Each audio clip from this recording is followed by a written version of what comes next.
Hi friends, welcome back our tablet hub channel. ముందుగా మన channel ఎవరైతే సబ్స్క్రైబ్ చేసుకోలేదో కింద ఉన్న రెడ్ కలర్ బటన్ సబ్స్క్రైబ్ చేసుకొని పక్కనే ఉన్న గంట బెల్ యాక్టివేట్ చేసుకుంటే నేను చేసిన వీడియోలు కూడా మీకు నోటిఫికేషన్ ద్వారా రావడం అయితే జరుగుతుందన్నమాట.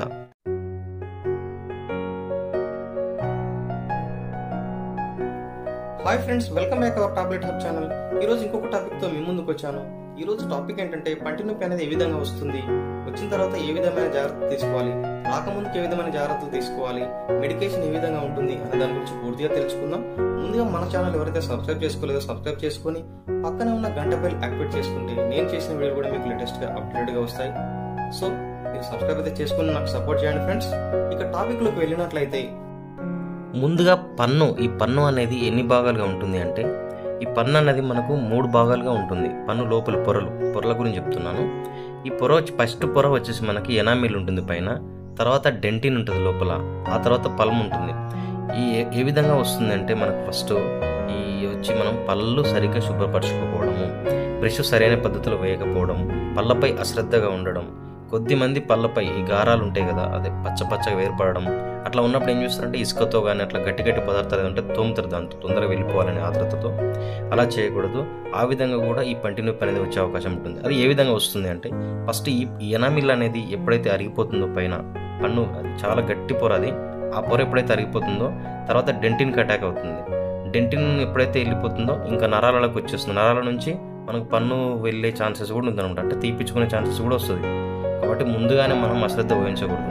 తిన్నప్పుడు చాలామంది క్లీన్ అయితే చేసుకోరు, వాటర్ పుక్కిలించి ఉమ్మేయడం కానీ బ్రష్ చేసుకోవడం కానీ ఆ విధంగా చేయరు. కాబట్టి ఈ విధంగా కూడా వచ్చే అవకాశం ఉంటుంది.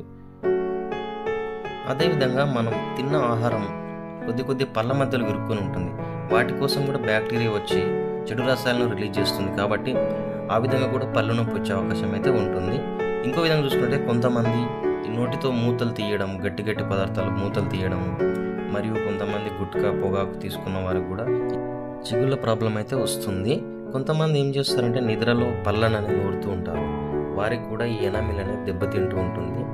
సో ఆ విధంగా చేయకపోవడమే చాలా మంచిది. ఒకవేళ ఆ విధంగా ఉన్నట్లయితే డాక్టర్కి వెంటనే చూపించుకుంటే చాలా మంచిది. ఇక రాకముందు జాగ్రత్తలు చూసుకున్నట్లయితే పళ్ళను మనం సరైన పద్ధతిలో బ్రష్ చేసుకోవాలి. బ్రష్ మార్చుకోవాలి. మనం 15-20 రోజులకు ఒకసారి బ్రష్ అనేది కంపల్సరీ మార్చుకోవాలి. రోజుకు 2 సార్లు బ్రష్ చేసుకోవాలి కంపల్సరీగా. ఇంకొకటి, తిన్న తర్వాత నీటితో పుక్కిలించాలి. అలా పుక్కిలించడం వల్ల పళ్ళ మధ్యలో ఉన్న ఏమన్నా చిన్న ముక్కలు ఉంటే వెళ్ళిపోతాయి. ఆ విధంగా కూడా చేస్తే చాలా మంచిది. ముఖ్యంగా ఏంటంటే ఈ డెంటిన్ అనేది, ఎనామిల్ అనేది చాలా ఇంపార్టెంట్. ఈ 2 పొరలు ఎప్పుడైతే దెబ్బతింటాయో ఆటోమేటిక్గా నరాలకి వెళ్ళిపోయి నరాల నుంచి మనకు విపరీతమైన పెయిన్ రావడం, అక్కడ నుంచి పన్ను తీసే ఛాన్సెస్ కూడా వచ్చేస్తాయి. ఇలా పంటి సమస్యలు మనకి ఎప్పుడైతే ఎదురవుతాయో, ఎప్పుడైతే వచ్చినట్టు అనిపిస్తుందో మనకు తెలుస్తుంది ముందే, పళ్ళు నొప్పి వాడడం, జీవు మనడం, రకరకాలుగా తెలుస్తుంటాయి సెన్సేషన్స్. ఆ విధంగా ఎప్పుడైతే వచ్చినట్టు అనిపిస్తుందో ఇమీడియట్గా మనం డాక్టర్ దగ్గరికి వెళ్ళి, డెంటిస్ట్ ఎవరైతే ఉన్నారో వాళ్ళ దగ్గరికి వెళ్ళి మనం దీన్ని చూపించుకుంటే వాళ్ళు దీని తగిన ట్రీట్మెంట్ అనేది చేస్తారు. సో ఇంకొక విషయం ఏంటంటే, ఖచ్చితంగా 6 మంత్స్కి ఒకసారి అనేది మనం ఈ డాక్టర్ కన్సల్ట్ అనేది కంపల్సరీ కావాలి. పళ్ళపైన శ్రద్ధ మాత్రం చాలా ఇంపార్టెంట్ అండి. ఈ పంటి నొప్పి అనేది స్టార్టింగ్ దశలో ఉన్నప్పుడు ఏ విధమైన మెడికేషన్ చేస్తారనే దాని గురించి ఒకసారి చూద్దాము. ఈ డాక్టర్స్ ఏ విధమైన ప్రిస్క్రిప్షన్ చేస్తారంటే, కెటరాల్ DT, నోమాక్స్ 500 mg, ప్యాంటాప్ 40, ఎక్సిజెల్ ఈ విధంగా రాస్తూ ఉంటారు ఎక్కువ శాతం ప్రిస్క్రిప్షన్లో. ఈ కెటరాల్ DT అనేది ఉదయం సాయంత్రం రాస్తారు తిన్న తర్వాత. నోమాక్స్ 500 mg కూడా సేమ్ ఉదయం రాత్రి రాస్తూ ఉంటారు తిన్న తర్వాత. ఇది కూడా ఈ ప్యాంటాప్రజోల్ 40 mg వచ్చేసి ఓన్లీ మార్నింగ్ BBF అంటే బిఫోర్ బ్రేక్ఫాస్ట్ ఒకటి తీసుకుంటే సరిపోతుంది. ఎక్సిజెల్ కూడా మనకి ఎక్కడైతే గమ్ ప్రాబ్లమ్స్ ఉన్నాయో, టీత్ ప్రాబ్లమ్స్ ఉన్నాయో అక్కడ అప్లై చేస్తారు డైరెక్ట్గా. ఈ విధమైన మెడికేషన్ అనేది రాస్తూ ఉంటారు. ఈ విధమైన మెడికేషన్ చేసినప్పుడు మనకు ఖచ్చితంగా మనం ఈ విధమైన మెడికేషన్ చూసుకున్నట్లయితే డాక్టర్ కన్సల్టేషన్ లేని మాత్రం వాడకూడదండి. ఖచ్చితంగా డాక్టర్ చూపించుకొని, ఎలాంటి సమస్య ఉన్నా డాక్టర్ చూపించుకొని వాడితే చాలా బెటర్ అండి. సో ఫ్రెండ్స్, మనం ఈరోజు ఈ టాపిక్ గురించి అయితే మాట్లాడుకున్నాము.